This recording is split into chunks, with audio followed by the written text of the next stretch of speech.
The rain hammered against the windows of Mercy General Hospital like angry fists, each drop carrying the weight of another exhausting 12-hour shift.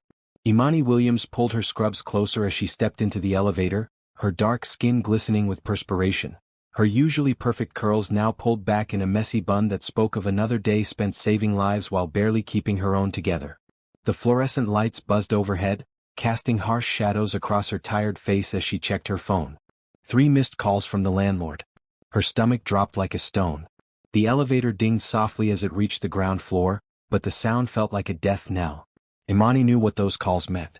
Her rent was already 2 weeks late, and Mr. Rodriguez had been patient, but patience only stretched so far when you own buildings in downtown Atlanta.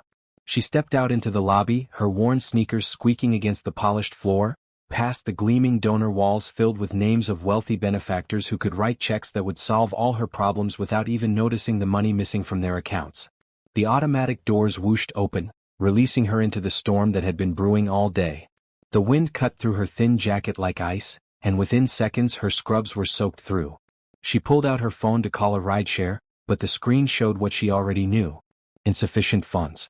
The words stared back at her like a cruel joke. Here she was, a registered nurse who spent her days in the cardiac intensive care unit, literally keeping hearts beating, and she couldn't even afford a ride home.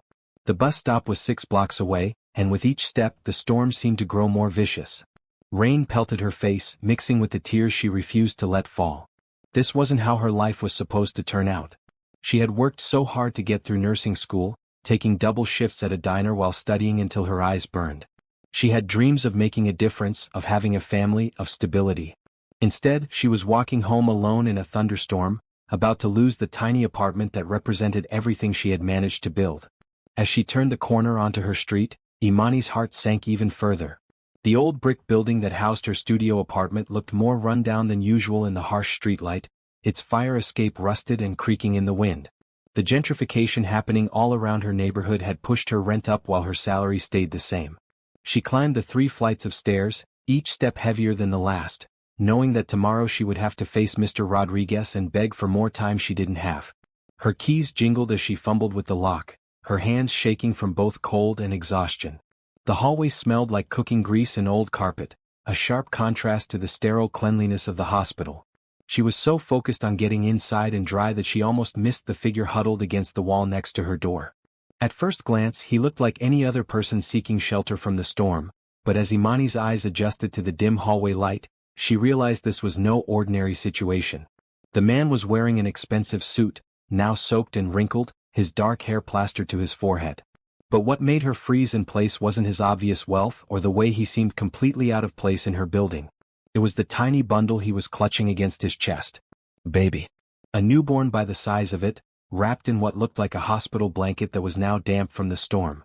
The man's eyes were closed, his face pale and drawn, and he was breathing in short, shallow gasps that made Imani's medical training kick in immediately. She knelt beside him, her own discomfort forgotten as she pressed 2 fingers to his neck. His pulse was rapid and weak, his skin clammy despite the warmth of the building. The baby stirred in his arms, letting out a soft whimper that cut through the sound of rain against the windows. Imani looked closer and saw that the infant was maybe a week old, with the delicate features and slightly wrinkled skin of someone who had just entered the world. The blanket was barely adequate for the weather, and the baby's lips had a slight blue tinge that sent alarm bells ringing in Imani's head. "Sir," she said softly, touching the man's shoulder. "Sir, can you hear me?"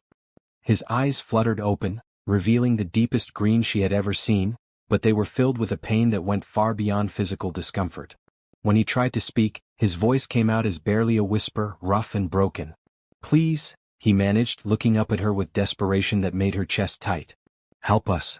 Can you imagine finding yourself in Imani's position, exhausted and struggling, only to discover someone even more desperate at your doorstep?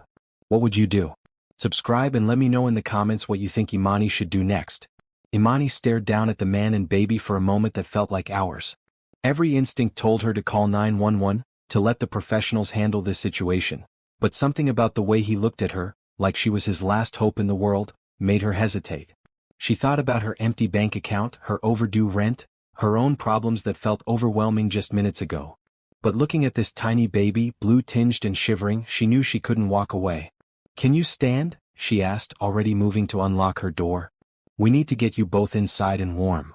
The man nodded weakly and tried to push himself up, but his arms shook with the effort. Imani quickly moved to his other side, careful not to jostle the baby as she helped him to his feet. He was taller than she had realized, probably 6 feet, and despite his current state she could see the broad shoulders and strong build beneath his expensive clothes. Her apartment was tiny, just a studio with a kitchenette and a bathroom that had seen better days, but it was clean and warm. She guided him to her only chair, a thrift store find she had reupholstered herself, and immediately went to turn up the heat. The man slumped forward, still clutching the baby, and she could see him fighting to stay conscious. "What's your name?" she asked, pulling towels from her bathroom closet. "Nicholas," he said, his voice still rough. "Nicholas Bennett." The name hit her like a punch to the stomach. Nicholas Bennett. She had seen that name in newspapers on billboards around the city. Bennett Industries was one of the largest construction companies in the Southeast, responsible for half the gleaming skyscrapers that were changing Atlanta's skyline. This was a man who could buy and sell her building without thinking twice about it. "Mr. Bennett," she said carefully, draping a towel around his shoulders.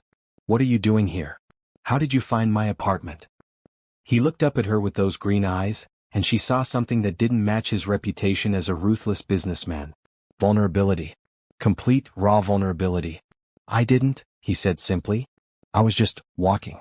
I've been walking for hours. When the storm started, I saw your building and just..." He trailed off, looking down at the baby in his arms. "I couldn't keep going." Imani knelt in front of him, her nurse training taking over as she checked the baby's breathing and color. The infant was warming up already, the blue tinge fading from her lips. It was definitely a girl. Imani realized, with the finest wisp of dark hair and long eyelashes that rested against plump cheeks. "She's beautiful," Imani said softly. "How old is she?" 5 days. Nicholas's voice cracked on the words. "Her name is Grace." "Where's her mother?" Imani asked gently, though something in Nicholas's expression already told her the answer. "Gone." The single word carried so much pain that Imani had to look away for a moment. "Complications during delivery. The doctors said, they said she might not make it, but I thought..." He stopped, unable to continue. Imani felt her heart break a little. She had seen this before in the hospital, families torn apart by unexpected tragedy, but experiencing it in her own living room felt different. More personal. She reached out and touched his arm gently. "I'm so sorry," she said, meaning every word. I can't imagine how difficult this must be." Nicholas nodded, tears finally spilling over. "I don't know how to do this," he whispered. "I don't know how to take care of her. I don't know how to do any of this without Rachel." The baby stirred again, making soft sounds that indicated she would be hungry soon. Imani looked around her tiny apartment, calculating what she had that might help. She had some emergency medical supplies from work, and there was a 24-hour pharmacy 2 blocks away, but this man looked like he was about to collapse completely. "When did you last eat?" she asked. Nicholas looked confused by the question, as if the concept of food hadn't occurred to him. I don't remember." "Okay." Imani stood up, her mind shifting into problem-solving mode. "Here's what we're going to do. You're going to sit right there and hold Grace while I make you something to eat. Then we're going to figure out what she needs. Do you have formula? Diapers?" There's a bag," Nicholas said vaguely, gesturing toward the hallway. "I think I dropped it somewhere." Imani went back into the hallway and found an expensive-looking diaper bag that had probably cost more than her monthly food budget. Inside was everything a newborn might need. Formula, bottles, diapers, clothes, all of it looking unused and overwhelming. She brought it back inside and set it on her kitchen counter. "Mr. Bennett," she started. "Nicholas," he corrected softly. "Please." "Nicholas." She sat on the edge of her bed, which was only a few feet away in the small space. "I need you to help me understand what's happening here. You're one of the wealthiest men in Atlanta. You could have any kind of help you want for Grace. Why are you here in my apartment building, in the middle of a storm?" He was quiet for so long that she thought he might not answer. Grace was making more sounds now, and Imani could see that she was working up to a proper cry. Finally, Nicholas looked up at her. "Because I can't face going home," he said simply. "Because everything there reminds me of Rachel. Because I looked at this beautiful baby that we made together, and all I could think was that I was going to fail her the same way I failed her mother." "You didn't fail anyone," Imani said firmly. "Sometimes terrible things happen that are beyond our control." "Are they?" Nicholas asked. "I worked 18-hour days while Rachel was pregnant. I missed appointments. I was in meetings when she went into labor. I was closing a deal when she... He couldn't finish the sentence. Imani understood now. This wasn't just grief. This was guilt, deep and consuming, the kind that could destroy a person if left unchecked. She had seen it in families at the hospital, the way trauma could make people blame themselves for things that were never their fault. Grace's whimpering turned into a real cry, thin and urgent. Nicholas looked panicked, holding her awkwardly like he was afraid she might break. She's hungry, Imani said, getting up to prepare a bottle. It's okay. We can handle this. As she mixed the formula, following the instructions on the container, she found herself making a decision that would change everything. She could call social services. She could call the police. She could insist that Nicholas get professional help and leave her tiny apartment to go back to his mansion and his life of luxury. Instead, she heated the bottle and tested the temperature on her wrist, then sat back down next to Nicholas. Here, she said, adjusting his arms to support Grace properly. Hold her like this. Let her head rest in the crook of your elbow. Nicholas's hands shook as he took the bottle, but Grace latched on immediately, her cries stopping as she drank. The relief on his face was immediate and profound. I've got the night shift covered, Imani lied, knowing she was supposed to be back at work in 10 hours. You both can stay here tonight. Tomorrow we'll figure out next steps. Nicholas looked up at her, and for the first time since she had found him in the hallway, something like hope flickered in his green eyes. Why, he asked. Why are you helping us? Imani thought about her overdue rent, her empty refrigerator, her own struggles that seemed so small now in comparison to his. She thought about all the times she had wished someone would show her the same kindness when her world was falling apart. Because everyone deserves help when they need it most, she said simply. And because that little girl needs both of us right now. Imani woke up to the sound of crying and for a moment forgot where she was. The early morning light filtering through her thin curtains illuminated an unfamiliar scene. Nicholas Bennett, still in his expensive but wrinkled suit, pacing her small living space with Grace against his shoulder, looking completely lost. She had given him her bed and taken the couch, though neither of them had slept much. Grace had woken up every 2 hours like clockwork, and each time, Nicholas had looked at Imani with the helpless expression of someone completely out of his depth. Now, at 6 in the morning, it was clear that the baby was not going back to sleep anytime soon. She won't stop, Nicholas said, his voice rough with exhaustion. I fed her, I changed her diaper, but she just keeps crying. Imani stretched, her back protesting from the uncomfortable couch, and went to him.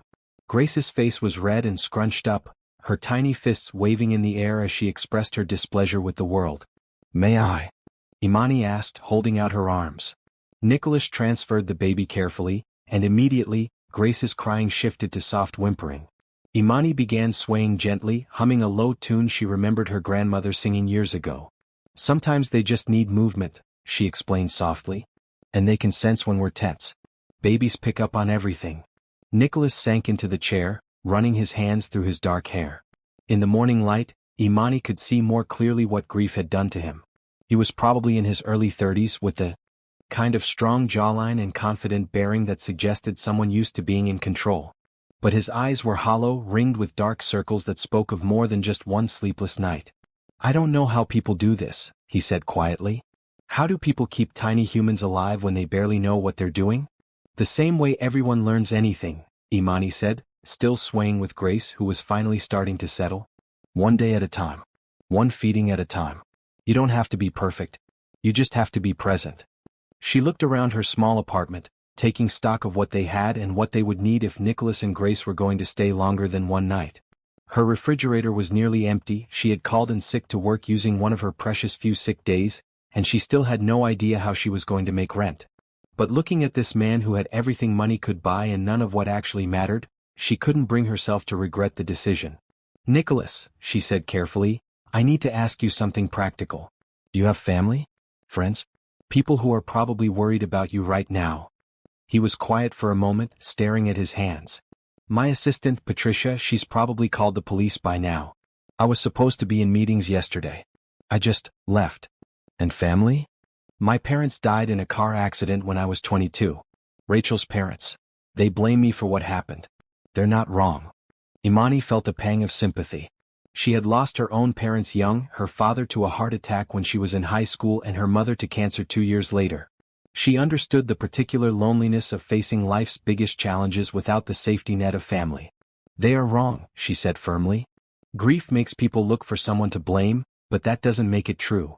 Grace had finally fallen asleep in her arms, her tiny face peaceful now. Imani looked down at her and felt something shift in her chest. She had always wanted children, but her marriage to her college boyfriend had ended when they realized they wanted different things from life. Since then, between work and her financial struggles, the idea of family had felt like a luxury she couldn't afford. She's going to need more than what's in that diaper bag if you're planning to take care of her properly, Imani said. And you're going to need clothes that aren't business suits. Nicholas looked down at himself as if just realizing he was still wearing the same clothes from yesterday. I can buy whatever we need. Money isn't.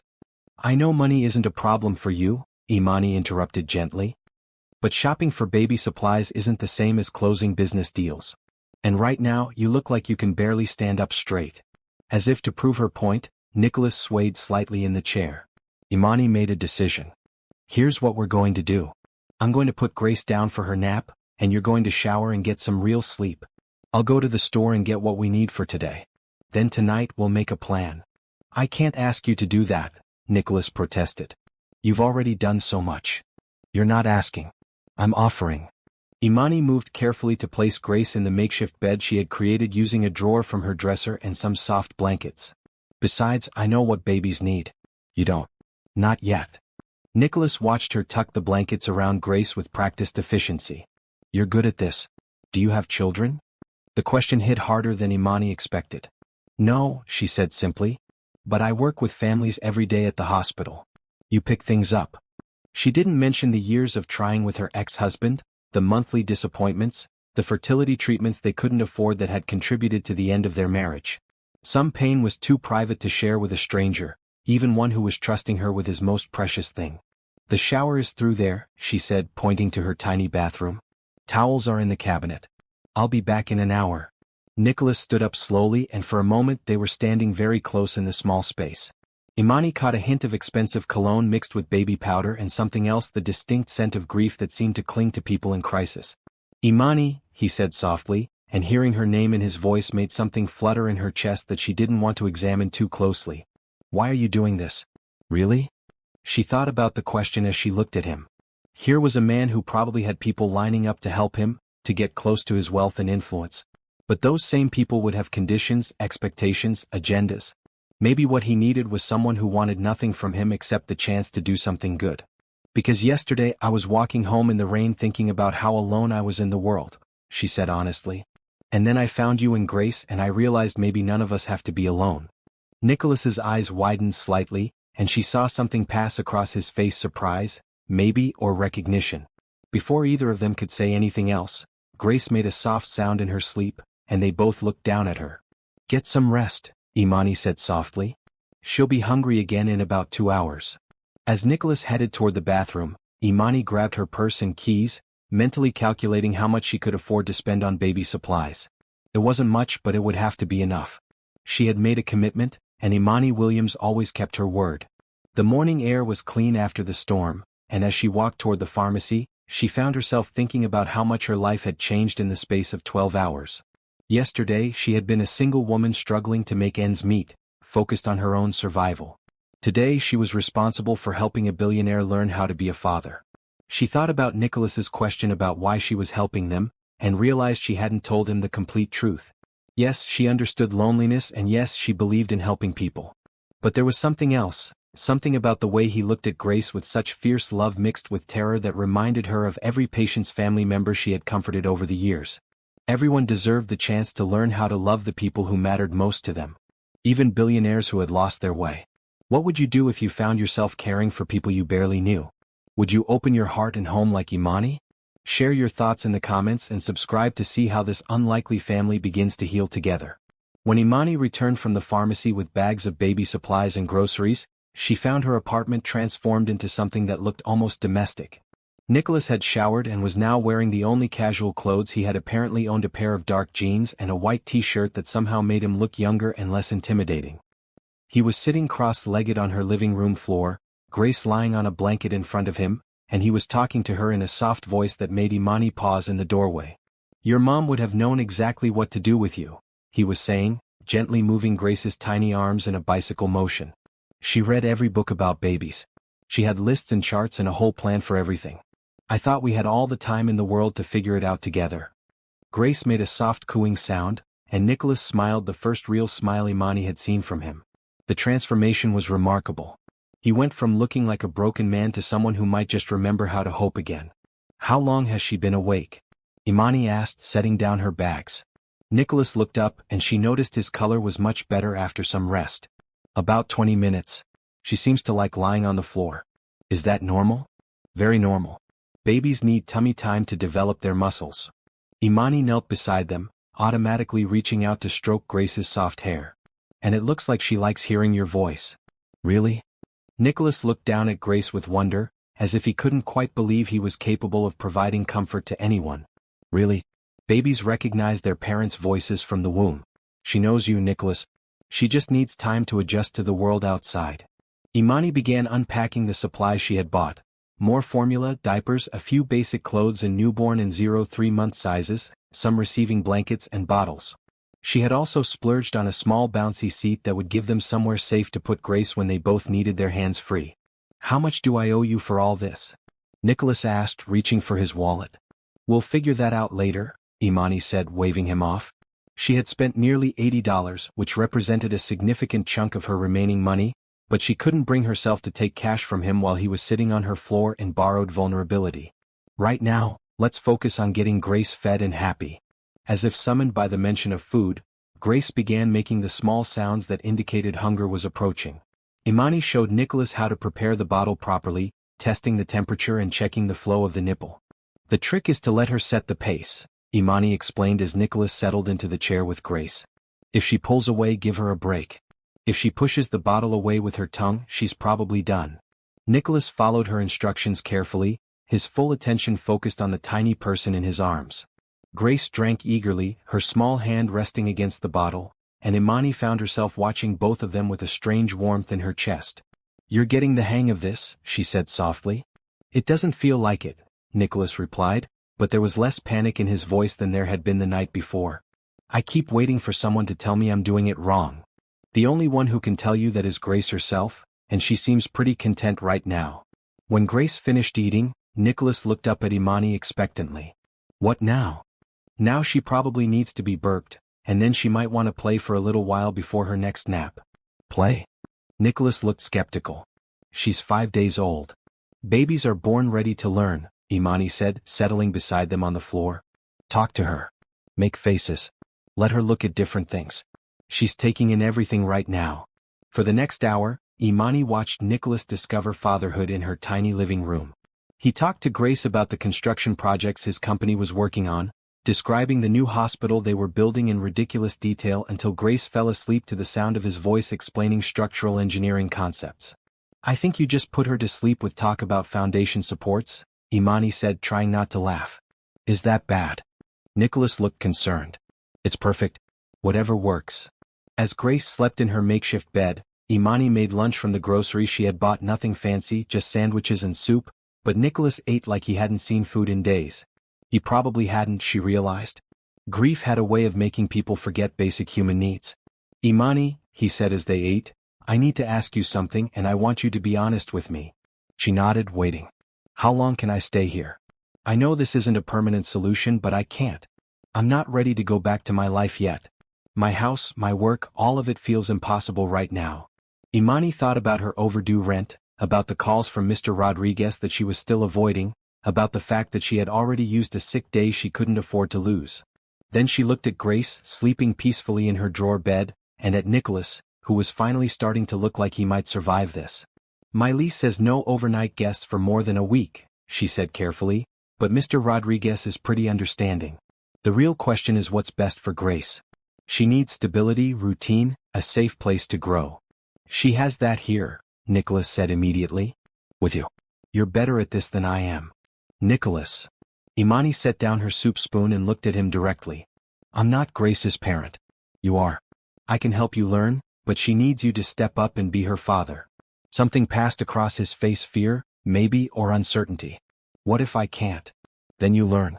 The same way every new parent learns. Imani reached across her small table and touched his hand briefly. But I don't think you're giving yourself enough credit. You haven't left her side since yesterday. You're already stepping up. They were interrupted by Grace stirring, making the soft sounds that meant she was waking up. Nicholas immediately got up to check on her, and Imani watched as he gently picked her up, his movements already more confident than they had been that morning. "Hey there, beautiful girl," he said softly. "Ready to learn more about load-bearing walls?" Imani laughed, a real laugh that surprised both of them. "Maybe we should introduce her to some other topics too. Music maybe. Stories." "I don't know any stories," Nicholas said, but he was smiling slightly. "Everyone knows stories. What did your parents read to you when you were little?" Nicholas's expression grew thoughtful. "My mom used to read me this book about a little engine that could. I haven't thought about that in years." "There you go. Grace would love to hear about the little engine."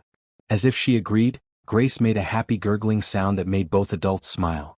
Outside, Imani could hear the sounds of her neighborhood children playing, music from someone's radio, the normal rhythm of life continuing around them.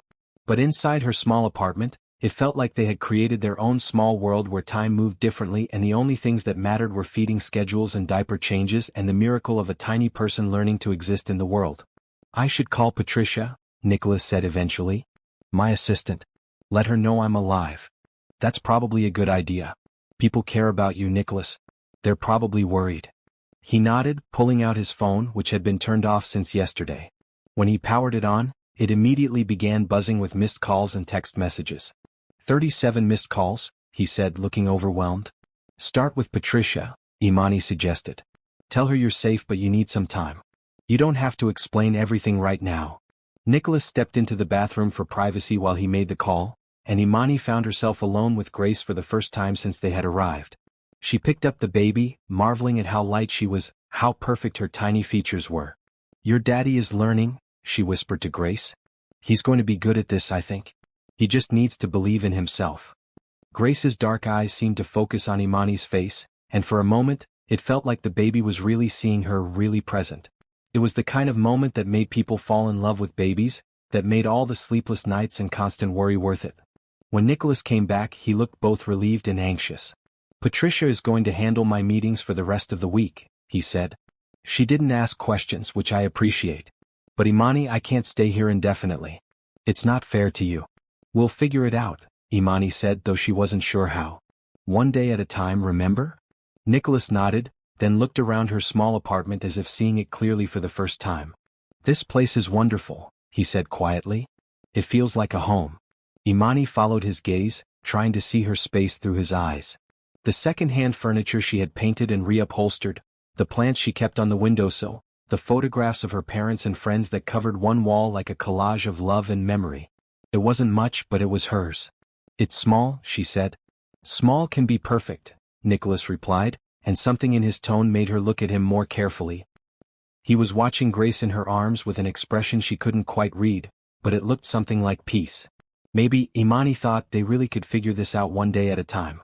The peace of their small world was shattered at 10 o'clock the next morning when someone began pounding on Imani's door with the kind of authority that demanded immediate attention. Grace had been having a fussy morning, and both Imani and Nicholas were exhausted from taking turns walking her around the tiny apartment. The sudden loud knocking made Grace start crying again, and Nicholas looked like he might panic. "Let me get it," Imani said, handing Grace to Nicholas and moving toward the door.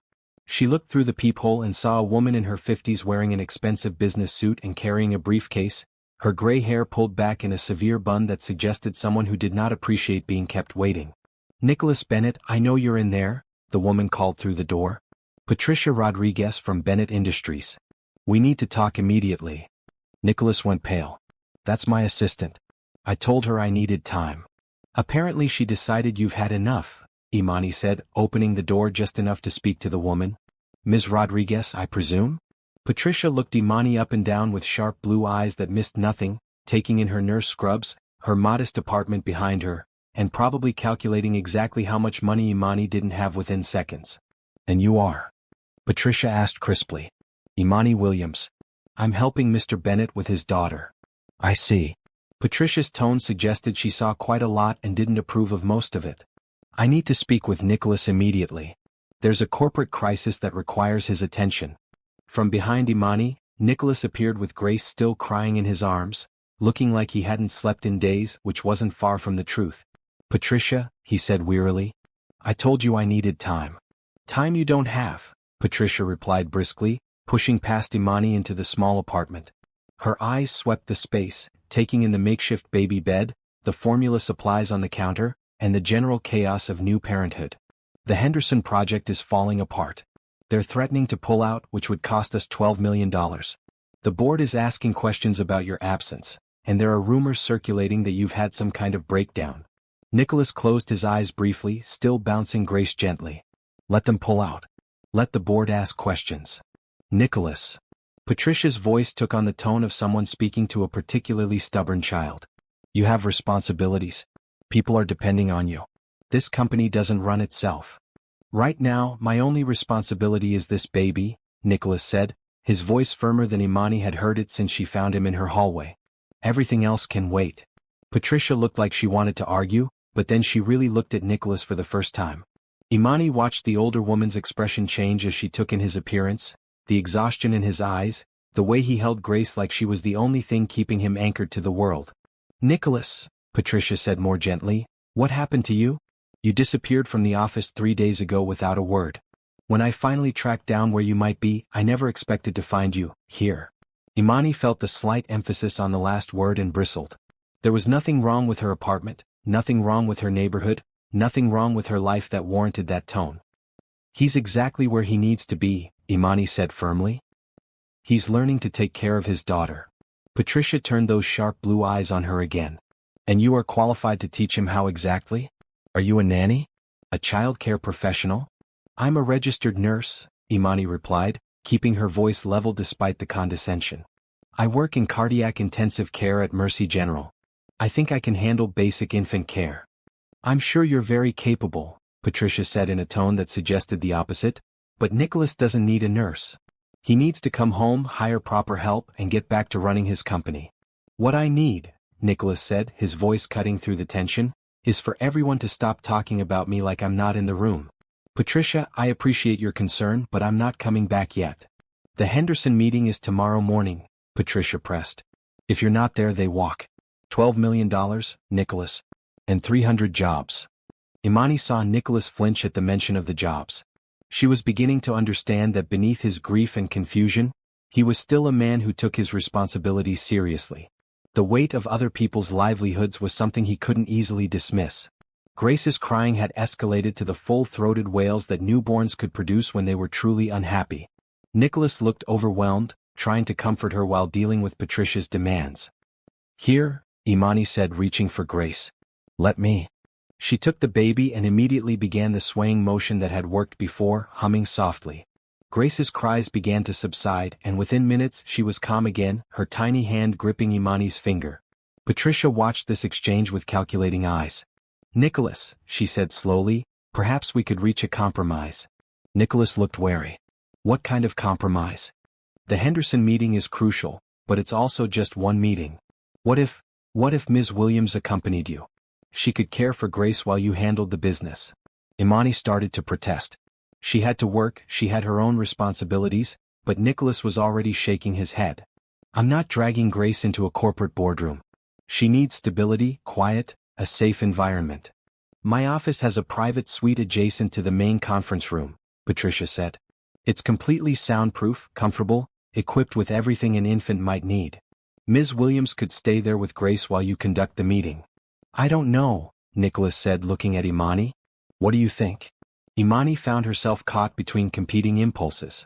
Part of her wanted to tell Patricia exactly what she thought of her assumptions and her condescending attitude. But another part of her recognized that Nicholas needed to start building a bridge back to his life, even if he wasn't ready to cross it completely. How long would this meeting last? She asked. 2 hours at most, Patricia said quickly, sensing an opportunity. And of course, we would compensate Ms. Williams appropriately for her time. This isn't about money, Imani said firmly, though the truth was she desperately needed money. This is about what's best for Grace and Nicholas. Nicholas looked down at his daughter, now peaceful in Imani's arms, then back at Patricia. If I do this, it's just one meeting. I'm not ready to come back full-time. One meeting, Patricia agreed. But Nicholas, you should know, there are other pressures building. The board is concerned. If you continue to be absent without explanation, They might start questioning your fitness to lead the company. The threat was clear, and Imani saw Nicholas's jaw tighten. This was his life's work, the company he had built from the ground up after inheriting a small construction business from his parents. Losing it would be another devastating blow he wasn't prepared to handle. They wouldn't dare, he said quietly. They would if they thought it was in the best interests of the company and the shareholders, Patricia replied matter-of-factly. I'm not saying I agree with them, but I am saying you need to be strategic about how you handle this situation. Imani felt a surge of anger on Nicholas's behalf. Here was a man who had just lost his wife and was trying to learn how to be a father, and instead of support he was getting ultimatums and threats. Maybe, she said carefully, it would be good for you to show your face. Let people see that you're still capable, still in control. Nicholas looked at her with surprise. You think I should go? I think you should do whatever feels right for you and Grace. But I also think Patricia might be right about this one meeting. Sometimes you have to play the game to protect what matters most. They were all quiet for a moment, the only sound Grace's soft breathing. Finally Nicholas nodded. One meeting, he said to Patricia. But I want to see this private suite first. If it's not appropriate for Grace, the deal is off. Of course, Patricia said, looking relieved. We can go this afternoon so you can inspect the facilities. After Patricia left, promising to send a car for them later, Nicholas slumped into the chair and put his head in his hands. I don't know if I can do this, he said. I don't know if I can sit in a room and pretend to care about construction contracts when all I want to do is hold my daughter and make sure she's safe. You don't have to pretend anything, Imani said, settling beside him with grace. You just have to show up and be yourself. The part of you that cares about those 300 jobs, that built this company, that takes responsibility seriously, that's still who you are. Is it? Nicholas looked up at her. Because right now I feel like I don't know who I am at all. That's normal, Imani said gently. Grief changes us. Becoming a parent changes us. You're not the same person you were a week ago, and that's okay. But the core of who you are, the things that make you fundamentally Nicholas, those haven't disappeared. Nicholas reached out and touched Grace's tiny hand where it rested against Imani's arm. What if I can't protect her from all of this? The corporate world, the pressure, the expectations. You don't have to protect her from everything, Imani said. You just have to love her and make sure she knows she's the most important thing in your world. Everything else is just details. Nicholas was quiet for a long moment, watching Grace sleep. Will you really come with me tomorrow? To the meeting? If you want me to, yes. I do. He looked up at her with those green eyes that seemed to see more than they should. I don't think I can do this without you, Imani. And that scares me. It scared her too, but for different reasons. She was getting attached to both of them, to the idea of being needed, of being part of something that felt like family. But she also knew that this situation was temporary, that eventually Nicholas would return to his world and she would go back to hers. One step at a time, she said, as much to herself as to him. Tomorrow we'll take care of one meeting. After that, we'll figure out what comes next. Nicholas nodded, then surprised her by reaching over and taking her free hand in his. Thank you, he said simply. For everything. Imani squeezed his hand briefly before pulling away, telling herself that the warmth she felt was just satisfaction at helping someone in need. But as she looked down at Grace and then back at Nicholas, she knew she was lying to herself.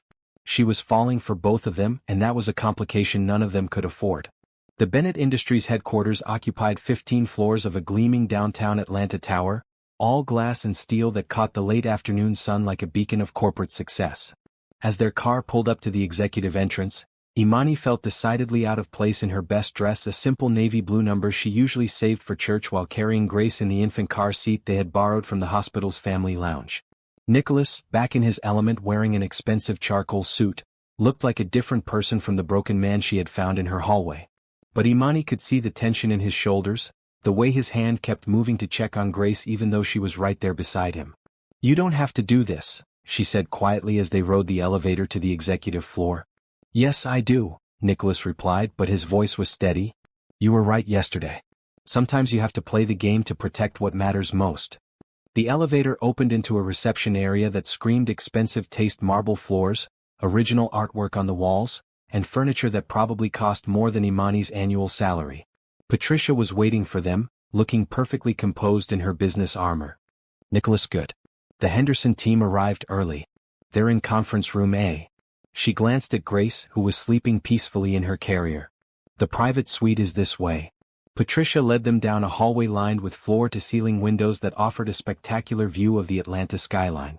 The private suite turned out to be larger than Imani's entire apartment, with a comfortable seating area, a small kitchenette, and even a separate room with a daybed. "There's a baby monitor system that connects to the conference room," Patricia explained, showing them a small device on the coffee table.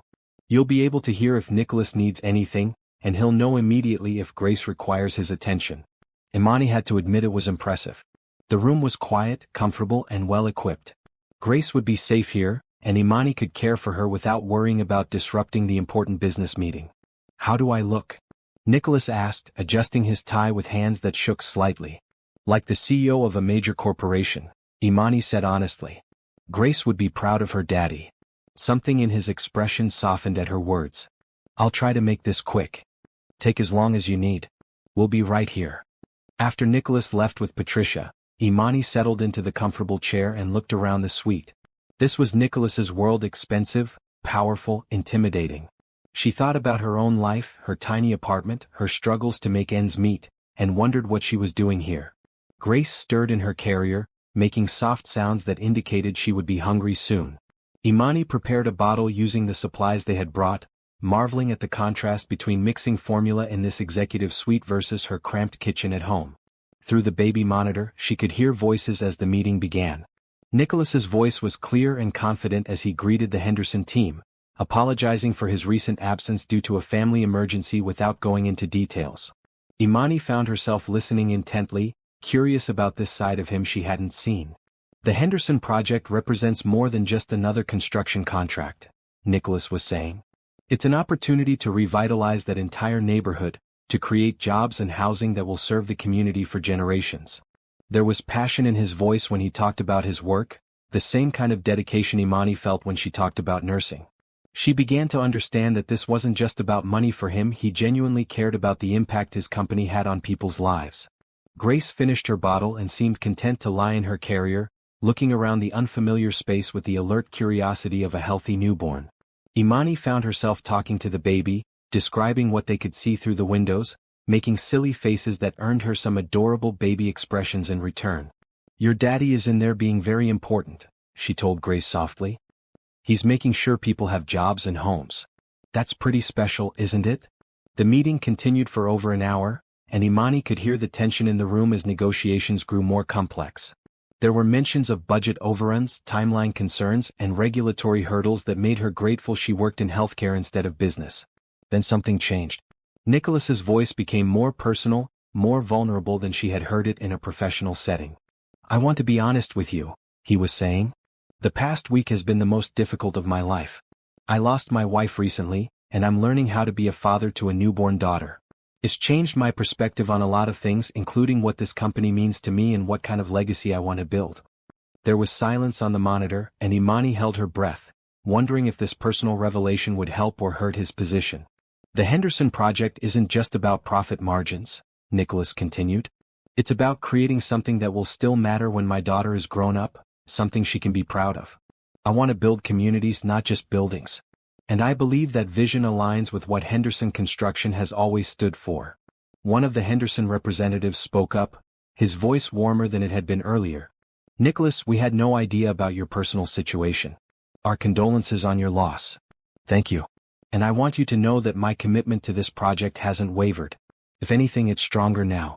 I have someone I need to build a better world for."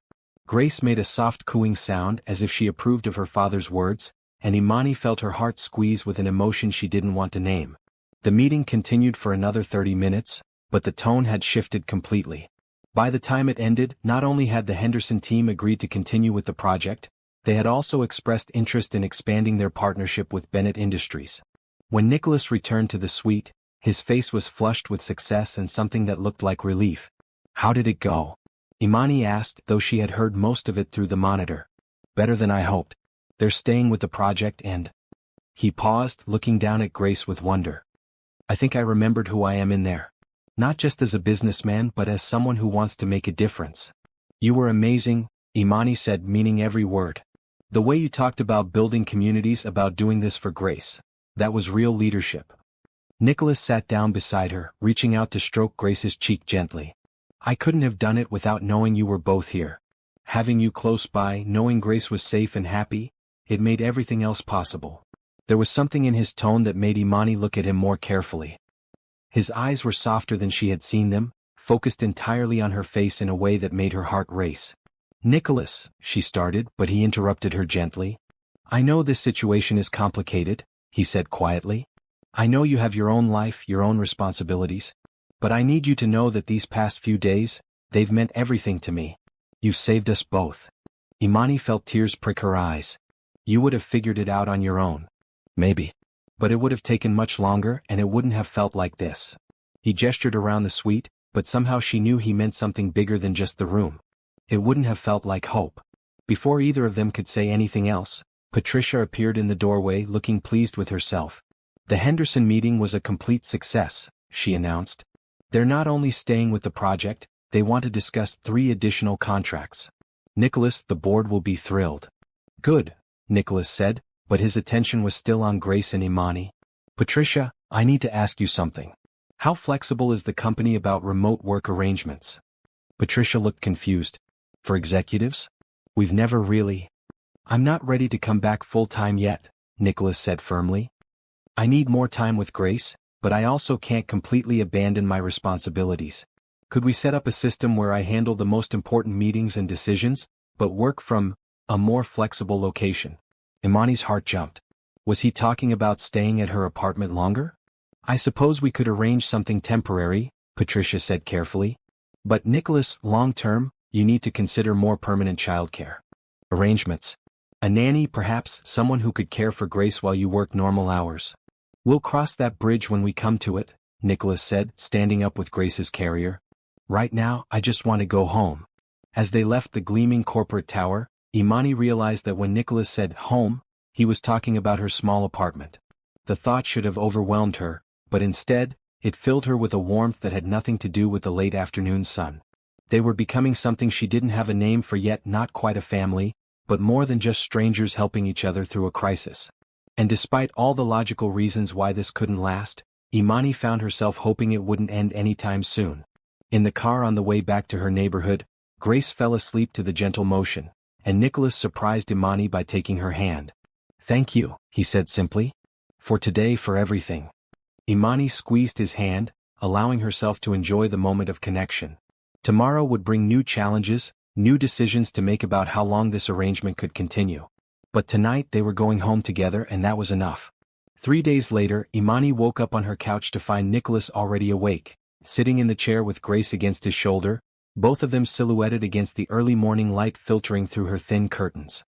He was humming something soft and low, and Grace was making the contented sounds that meant she had been fed and was now enjoying the simple pleasure of being close to someone who loved her. The sight made Imani's chest tight with an emotion she was still trying not to examine too closely. This was what mornings looked like now in her small apartment, not the solitary routine of coffee and rushing to get ready for work, but the gentle rhythm of shared responsibility and quiet moments that felt like family. "Good morning," she said softly, not wanting to disturb the peaceful scene. Nicholas looked over at her with a smile that was becoming more natural each day. "Good morning." She slept for almost 4 hours straight. "I think she's finally getting the hang of this sleeping thing." "That's wonderful. Pretty soon you'll both be getting full nights of sleep again." Imani stretched and stood up, automatically moving toward the kitchen to start coffee. It had become their routine. Nicholas handled early morning Grace duty while Imani prepared breakfast. Then they would switch off so she could get ready for work while he took care of the baby. Except today was Saturday, which meant Imani didn't have to rush off to the hospital. They had a whole day together, something that had become precious to all 3 of them. "I've been thinking," Nicholas said as she measured coffee grounds, "about what Patricia said the other day. About permanent arrangements." Imani's hands stilled on the coffee pot. They had been avoiding this conversation for days, but she knew it was inevitable. This arrangement, as wonderful as it had become, was temporary. Nicholas couldn't live in her studio apartment forever, and she couldn't continue putting her life on hold indefinitely. "What kind of thinking?" she asked carefully. "I called a real estate agent yesterday while you were at work. Asked her to start looking for houses." Imani felt something drop in her stomach, though she couldn't say why. Of course Nicholas would want his own place again eventually. Of course he would want to give Grace a proper home, not a makeshift nursery in someone else's living room. That makes sense, she said, proud of how level her voice sounded. Grace needs more space as she grows. The thing is, Nicholas continued, adjusting Grace slightly as she dozed against his shoulder, I don't want just any house. I want something that feels like this. Like what? Like a home. Like family. Like the way mornings feel here with you. Imani's hand trembled as she poured water into the coffee maker. Nicholas. I know what you're going to say, he said quickly. That this is complicated, that we've only known each other a week, that I'm still grieving and not thinking clearly. And maybe you're right about some of that. But I also know that I've never felt as safe anywhere as I do in this apartment with you and Grace. The coffee maker began its familiar gurgling, filling the silence between them. Imani leaned against the counter, trying to sort through the tangle of her own feelings. It's not that simple, she said finally. Why not? Imani looked at him sitting there with his daughter, looking like he belonged in her life, and felt her heart break a little. Because she wanted it to be simple. She wanted to believe that love could bridge the gap between their different worlds, their different circumstances. But she had learned the hard way that wanting something wasn't enough. Because we're from completely different worlds, she said softly. Because you're worth millions of dollars and I can barely make rent. Because when you're feeling better, when the grief isn't so overwhelming, you're going to realize that you don't need me anymore. Nicholas was quiet for so long that Imani thought she might have hurt his feelings. When he finally spoke, his voice was very gentle. Is that what happened before? With your marriage? Imani's breath caught. They hadn't talked about her past, about why she was alone, about the dreams that had failed to materialize in her own life. How did you? You get this look sometimes when you're holding Grace, Nicholas said. Like you're remembering something that hurts. And yesterday when Patricia mentioned finding a nanny, you went very quiet. I've been wondering if there's something you're not telling me. Imani poured coffee for both of them, using the familiar ritual to buy herself time. She hadn't talked about her marriage to anyone in months, hadn't shared the full story of how her dreams of family had slowly crumbled under the weight of medical bills and failed treatments and two people who wanted different things from life. His name was Jerome, she said finally, settling into the chair across from Nicholas. We met in college, got married right after graduation. He was going to be a teacher, I was going to be a nurse, and we were going to have a house full of children and be happy. Grace stirred slightly in Nicholas's arms, and he began swaying gently, his attention focused on Imani's face. What happened? We tried for 3 years to have a baby. 3 years of tests and treatments and monthly disappointments. The fertility treatments we couldn't really afford put us into debt, and the stress of it all, it changed us. Changed how we related to each other. Imani took a sip of coffee, remembering the gradual erosion of hope, the way conversations about the future became arguments about money and blame and whether to keep trying. Jerome wanted to stop the treatments, maybe consider adoption later when we were more financially stable. But I couldn't let go of the idea of having our own biological child. I became obsessed with it, convinced that if we just tried one more time, spent a little more money, found the right doctor. That's understandable, Nicholas said quietly. Wanting children is natural. Is it? Or was I just being selfish, forcing my dreams onto someone who had already given up? Imani shook her head. Either way it broke us. Jerome said I loved the idea of a baby more than I loved him, and maybe he was right. By the end, all we could talk about was what we didn't have instead of what we did. I'm sorry, Nicholas said, and she could hear the genuine sympathy in his voice. That must have been incredibly painful. The divorce was finalized 2 years ago. Jerome remarried last year, and his new wife is pregnant with their first child. Imani laughed, but there was no humor in it. Turns out the problem wasn't him after all. Imani. Nicholas leaned forward, Grace still sleeping peacefully in his arms. You know that's not how fertility works, right? It's not about blame or fault. Sometimes these things just happen. Logically, yes. Emotionally, she shrugged. It's hard not to feel broken when your body won't do the one thing you want most in the world.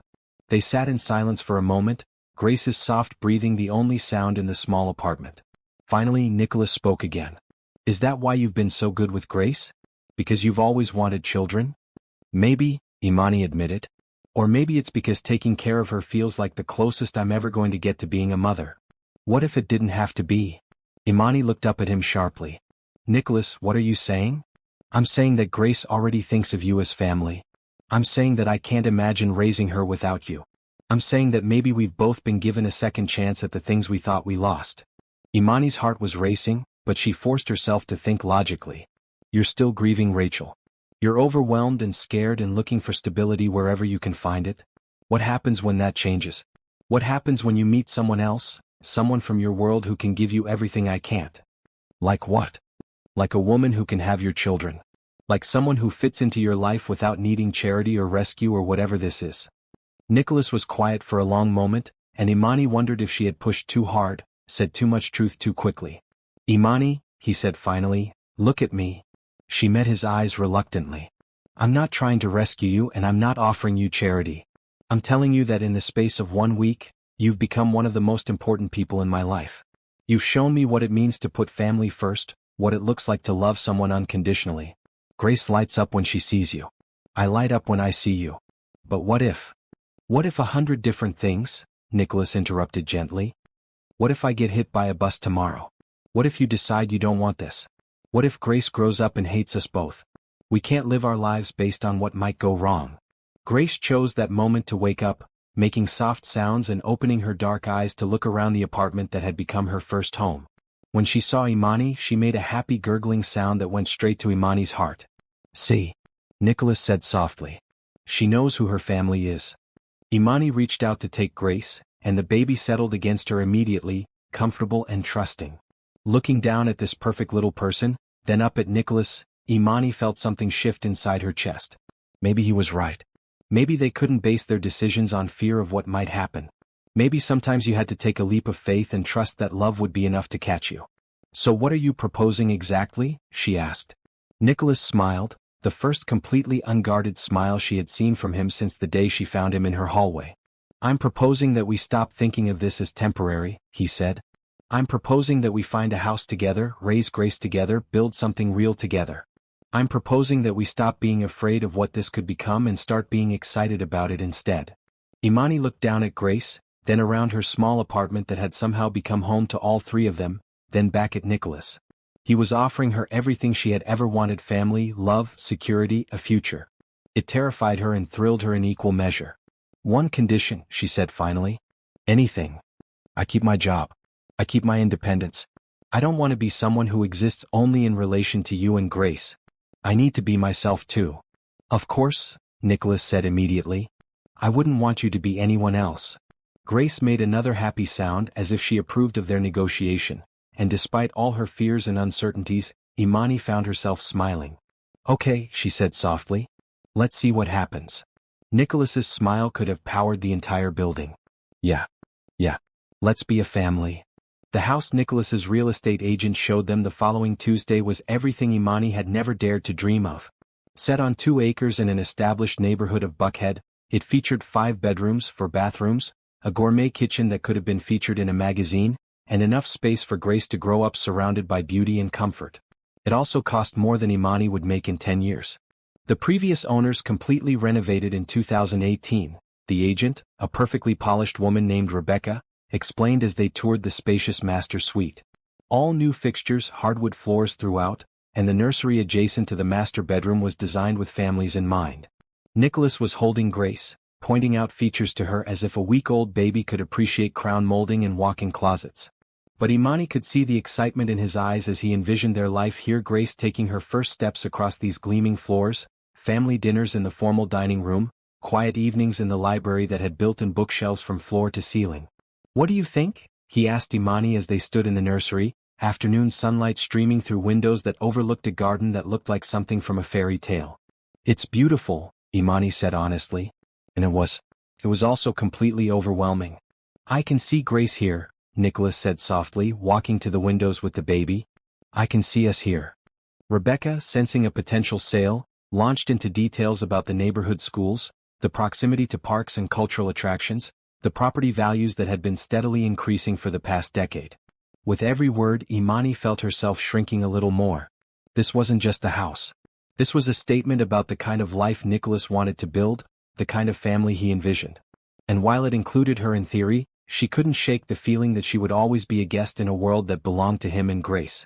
After Rebecca left them to discuss the property privately, Nicholas and Imani sat in the living room while Grace napped in her carrier. The silence felt heavier than usual. You don't like it, Nicholas said finally. I like it, Imani said carefully. It's gorgeous. Grace would have everything she could ever need here. But Imani looked around the perfect room with its perfect furniture and perfect view. But I keep thinking about how I would fit into all this. My furniture wouldn't work here. My life wouldn't work here. I'd feel like I was playing house instead of actually living. Nicholas reached over and took her hand. We would make it our home. Together. Would we? Or would it be your home that you graciously share with me? Nicholas was quiet for a moment, and Imani could see him processing her words. Is that how you think I see you? As someone I'm being gracious to? I don't know how you see me, Imani said honestly. Sometimes I think you see me as Grace's caregiver, sometimes as someone who saved you when you needed it most, sometimes as something else. But I'm never sure which is real. All of it is real, Nicholas said immediately. You're Grace's caregiver and my savior and the woman I'm falling in love with, all at the same time. Imani's breath caught at his words. They had been dancing around their feelings for days, but hearing him say it out loud made everything more real and more complicated. Nicholas. I know it's fast, he continued. I know the circumstances are unusual. But I also know that I've never felt about anyone the way I feel about you. You make me want to be a better father, a better man. You make everything feel possible. Grace stirred in her carrier, making soft sounds that indicated she was waking up. Imani leaned forward to check on her, using the moment to compose herself. What if we approached this differently? Nicholas said suddenly. What do you mean? What if, instead of us moving into my house or your apartment, we created something new together? What if you let me make you an offer that takes care of both of our needs? Imani looked at him warily. What kind of offer? Nicholas took a deep breath, and when he spoke, his voice had the careful tone of someone making a business proposal. I want you to be Grace's nanny. Officially. I want to pay you a salary that would allow you to quit your job at the hospital if you wanted to, or reduce your hours significantly. I want to provide health insurance, housing, everything you need to focus on what matters most. Imani stared at him. You want to hire me? I want to take care of you the way you've taken care of us, Nicholas said earnestly. I want to make sure you never have to worry about rent or bills or any of the things that have been making your life difficult. I want to give you the security to make choices based on what you want, not what you can afford. And in exchange? In exchange, you help me raise Grace. You be the mother she needs, the partner I need. You let me love you both without worrying about whether you're going to disappear when things get difficult. Imani felt her heart racing. Part of her was tempted the security he was offering would solve every financial worry she had. But another part of her was insulted by the clinical way he was presenting it. So I would be your employee, she said slowly. No, Nicholas said quickly. You would be family. The salary would just be a way to make sure you're taken care of. Nicholas, do you understand how that sounds? You're basically offering to pay me to be your girlfriend. Nicholas looked stricken. That's not. I didn't mean it that way. Grace was fully awake now, looking around with the alert curiosity that meant she was happy and comfortable. Imani picked her up, needing something to do with her hands while she processed Nicholas's proposal. I think, she said carefully, that we need to separate two different conversations. There's the conversation about us about whether we have a future together as whatever we are. And there's the conversation about Grace and what's best for her. They're not separate, Nicholas protested. You're part of both conversations. Are they? Or are you trying to solve your childcare problem and your loneliness at the same time by paying me to stick around? The words came out harsher than Imani had intended, but she was feeling cornered by the weight of his offer and everything it implied. Nicholas looked like she had slapped him. Is that really what you think of me? He asked quietly. Imani looked down at Grace, who was watching her with those serious dark eyes that seemed to see everything. I think you're a good man who's been through something terrible and is trying to build a life for his daughter. I think you're grateful to me for helping when you needed it most. But I don't know if what you're feeling is love or just relief that someone stepped up when you couldn't. And what are you feeling? Nicholas asked. It was a fair question and one Imani had been avoiding answering even to herself. She looked at him sitting there in this perfect house, offering her a perfect life, and tried to sort through the tangle of emotions in her chest. I'm feeling scared, she said honestly. Scared that I'm falling in love with both of you. Scared that this is all going to disappear when you don't need rescuing anymore. Scared that I'm going to lose myself in trying to be what you need me to be. Nicholas stood up and moved closer to her, his voice gentle. What would it take for you to trust that this is real? That what I feel for you has nothing to do with gratitude or convenience. Imani thought about it, still holding Grace, who had grown quiet as if she was listening to every word. Time, she said finally. And space to figure out who we are when we're not in crisis mode. And the chance to build something together instead of you just providing everything for me. Okay, Nicholas said immediately. What would that look like? I don't know yet. But maybe we start smaller. Maybe we find a place that we can afford together with my salary and whatever arrangement we work out. Maybe I keep working part-time at the hospital because I love my job and I'm good at it. Maybe we figure out how to be partners instead of whatever this offer would make us. Nicholas was quiet for a long moment, and Imani could see him struggling with the idea of not being able to simply solve their problems with money. You're right, he said finally. I'm trying to control the situation by throwing money at it, aren't I? A little bit, yes. It's what I do, Nicholas admitted. When there's a problem, I figure out the most efficient solution and implement it. But relationships don't work that way. No, they don't. Grace made a soft sound and reached up toward Imani's face with her tiny hand. Imani caught the little fingers and kissed them gently. She's going to need both of us, Imani said softly. Not because you're paying me to be here, but because we both love her and want what's best for her. And what about us? Nicholas asked. What do we need? Imani looked up at him, this complicated man who had turned her life upside down in the space of a week, and felt her resolve waver. He was offering her security, love, family, everything she had ever wanted. Why was she making it so difficult? Because she had learned the hard way that relationships built on need rather than choice rarely lasted. Because she had to know that he wanted her for who she was, not just for what she could do for him and Grace. We need to take this slower, she said. We need to date each other properly, figure out if we actually like each other when we're not in survival mode. We need to make sure that what we're feeling is love and not just gratitude and proximity. Nicholas smiled slightly. So you're turning down my job offer? I'm turning down your job offer, Imani confirmed. But I'm not turning down this. Whatever this is. What are you proposing instead? Imani took a deep breath, feeling like she was stepping off a cliff. I'm proposing that we find a place together that we can both contribute to. I'm proposing that I take some vacation days and help you transition back to work gradually. I'm proposing that we give ourselves time to fall in love properly instead of just falling into each other because we don't have any other choice. Nicholas looked around the perfect house one more time, then back at Imani and Grace. You know what? You're absolutely right. This place is beautiful, but it's not us. It's not who we are right now. No. Right now, we're the people who made a family work in your tiny apartment with a drawer for a crib and takeout containers for dinner. We're the people who figured out how to be happy with almost nothing except each other. Maybe we shouldn't be so quick to change that. Imani felt something warm unfurl in her chest. So what do? We go home, Nicholas said simply. To your apartment. And we figure out the rest as we go. As they gathered Grace's things and prepared to leave the perfect house behind, Imani felt lighter than she had in days. Nicholas wasn't trying to buy her anymore, wasn't trying to control the situation with grand gestures and overwhelming offers. He was just a man who wanted to build a life with her, one day at a time. In the car on the way back to her neighborhood, Grace fell asleep to the familiar motion, and Nicholas reached over to take Imani's hand. Thank you, he said quietly. For what? For not letting me ruin this by making it about money. For knowing what we really need better than I do. Imani squeezed his hand.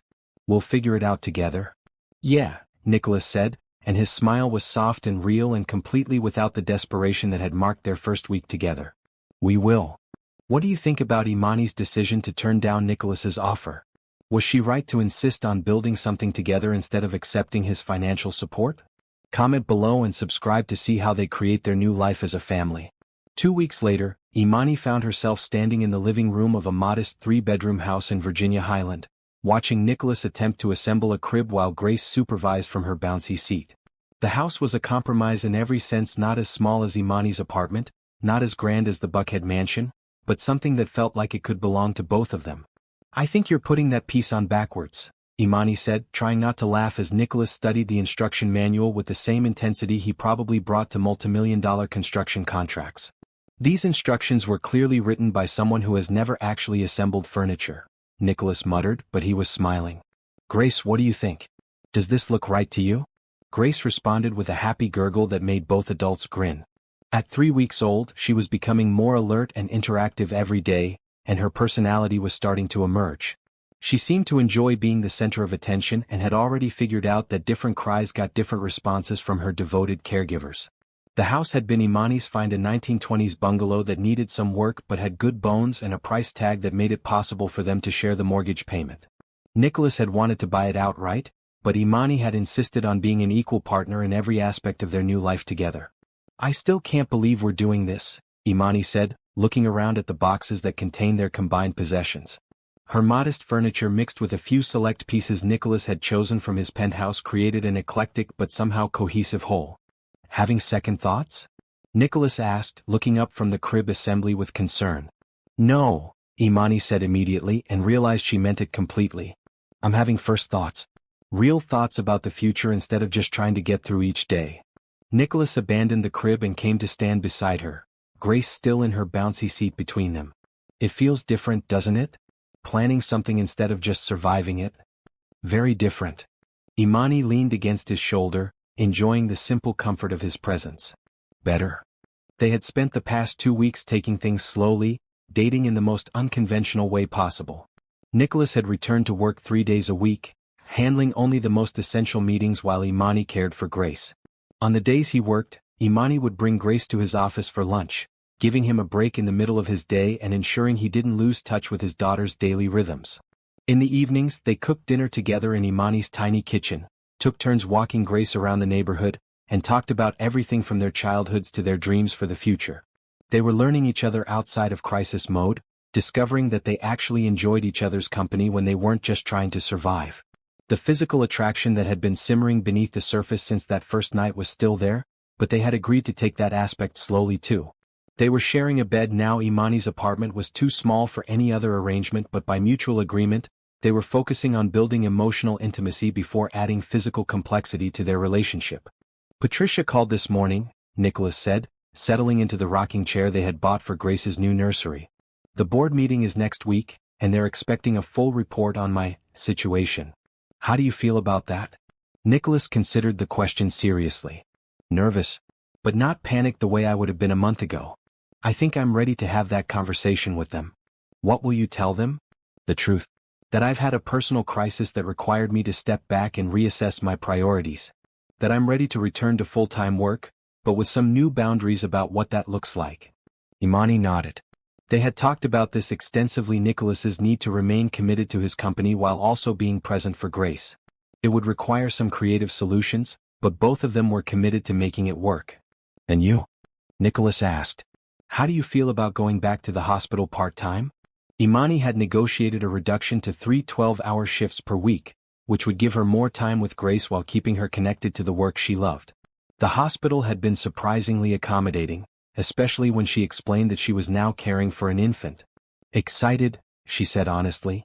"I love being with Grace, but I need the intellectual challenge of my work too. I think this balance will be good for all of us." Grace chose that moment to start fussing, the particular cry that meant she was hungry and not interested in waiting. Nicholas immediately got up to prepare a bottle while Imani lifted Grace from her seat. "There's my beautiful girl," Imani murmured, settling into the rocking chair with the baby. "Are you ready for dinner?" Watching Nicholas in their new kitchen, efficiently preparing Grace's bottle with the competence he had developed over the past weeks, Imani felt a deep sense of rightness about their choices. This wasn't the fairy tale she had imagined as a young woman. No dramatic proposal, no wedding dress, no traditional path to family. But it was real and solid and built on something stronger than romantic fantasy. "Here we go," Nicholas said, testing the bottle temperature before handing it to Imani. Grace latched on immediately, her tiny hand coming up to rest against Imani's finger as she drank. "I've been thinking about something," Nicholas said, settling on the floor beside the rocking chair. "What's that?" "About legal things. About making sure you have parental rights with Grace, about making sure we're both protected if something happens to me." Imani looked down at Grace, then back at Nicholas. "That's very practical of you. I talked to my lawyer yesterday. There are several options, but the simplest would be for me to petition the court to grant you legal guardianship. It would give you the right to make medical and educational decisions for Grace, and it would ensure that if something happened to me, you wouldn't lose her." Imani's throat tightened. The idea of losing Grace was something she tried not to think about, but she knew Nicholas was right to address it legally. What would that involve? "Some paperwork, a background check, probably a home visit from a social worker. My lawyer says it should be straightforward given our living situation and Grace's obvious attachment to you." "And you're sure about this?" Nicholas reached up to touch Grace's tiny hand where it rested against Imani's finger. I've never been more sure of anything. You're her mother in every way that matters.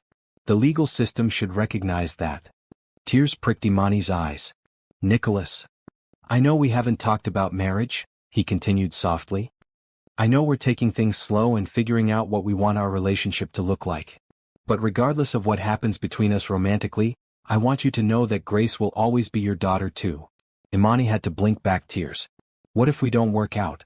What if we're better as co-parents than as a couple? Then we figure out how to be the best co-parents we can be. But Grace doesn't lose another mother, and you don't lose the child you've been raising since she was 5 days old. Grace finished her bottle and looked up at Imani with those serious dark eyes that seemed to take in everything. Imani lifted her to her shoulder for burping, inhaling that sweet baby scent that had become as familiar as breathing. Okay, she said softly. Let's do it. Let's make it official. Nicholas's smile was radiant. Really? Really? Grace deserves to have her family legally recognized, whatever that family looks like. They sat in comfortable silence for a while, Grace content against Imani's shoulder, Nicholas occasionally reaching up to stroke the baby's soft hair. Outside their new house, they could hear the sounds of their neighborhood children playing, dogs barking, the normal rhythm of life in a community where they were building their future. I never thought my life would look like this, Imani said eventually. Better or worse than you imagined? Imani looked around their new home, still full of boxes and half-assembled furniture, then down at Grace, who had fallen asleep against her shoulder, then at Nicholas, who was watching both of them with such love in his eyes that it took her breath away. Different, she said. But perfect in its own way. Nicholas reached up to take her free hand, intertwining their fingers. I love you, Imani. Both of you.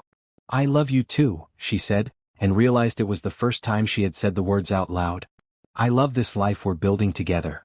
Grace made a soft sound in her sleep as if she approved, and Imani knew that whatever challenges lay ahead, they would face them as a family. Not because circumstances had forced them together, but because they had chosen each other, day by day, decision by decision, until choosing each other had become as natural as breathing. As the sun set over their new neighborhood, casting golden light through the windows of their new home, Imani felt something she hadn't experienced in years, complete contentment with exactly where she was and who she was with. They were home.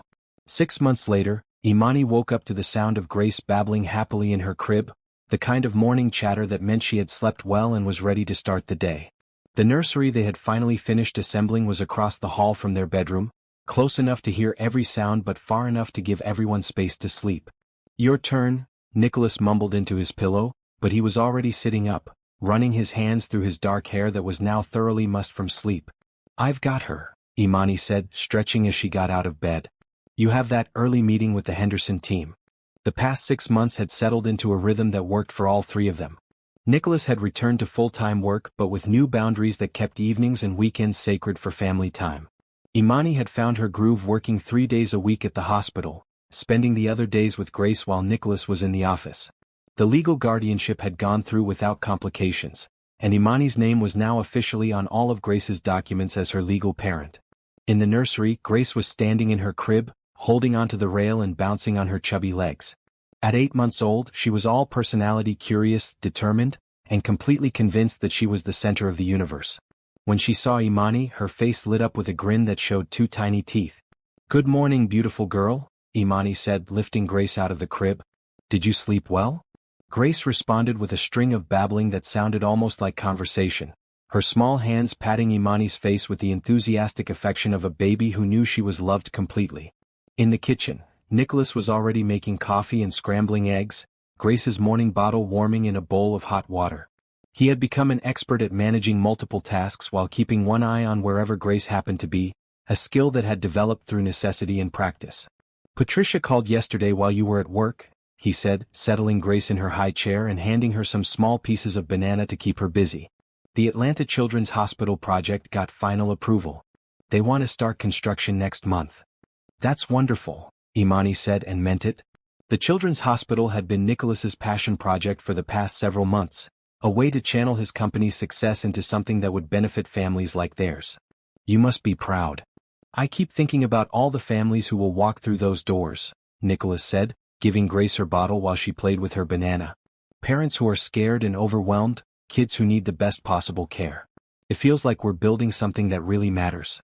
Imani watched him feed their daughter, this man who had learned to balance running a multimillion-dollar company with the daily demands of parenthood, who had figured out how to be successful in business while never missing a bedtime story or a doctor's appointment. Speaking of building things that matter, Nicholas said carefully, I've been thinking about something. Oh. Nicholas looked nervous in a way that was unusual for him these days. I've been thinking about us. About our family. About making things more official. Imani's heart skipped, but she tried to keep her voice light. Official how? Instead of answering directly, Nicholas reached into his pocket and pulled out a small velvet box. Grace immediately reached for it, fascinated by the new object, but Nicholas held it just out of her grasp. I've been carrying this around for 2 weeks, he said, setting the box on the counter between them. Trying to figure out the right time, the right words, the right way to ask you something that feels bigger than any business deal I've ever negotiated. Imani stared at the box, her heart pounding. Nicholas. I know we said we were taking things slow, he continued quickly. I know we've built something good without needing marriage to make it real. But I also know that I want to spend the rest of my life with you. I want to wake up next to you every morning, raise Grace together, maybe give her a little brother or sister someday if you want that too. Grace, sensing the importance of the moment even if she didn't understand it, had grown quiet, watching both adults with serious eyes.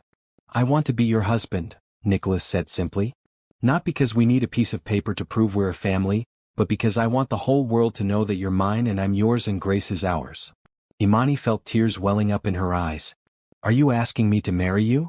I'm asking if you'll let me love you forever, Nicholas said, opening the small box to reveal a simple, elegant ring that somehow managed to be both stunning and understated.